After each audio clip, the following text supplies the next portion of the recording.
પાપડ શેક્યા અડદના, એ તો દાળ ને ભાત બનાવી,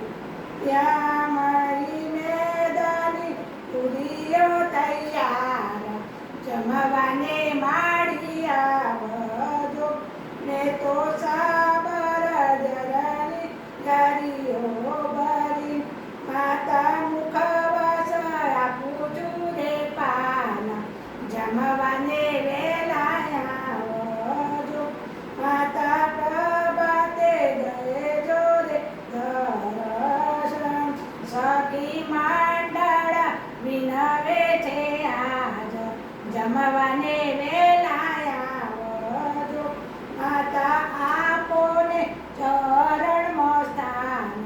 જમવાને વેલા આવજો, હું તો ચાંપે ચડુને કેવડે ઓતરો, હું તો જોઉં મારા માળીની વાટ, જમવાને વેલા આવજો, દર્શન દે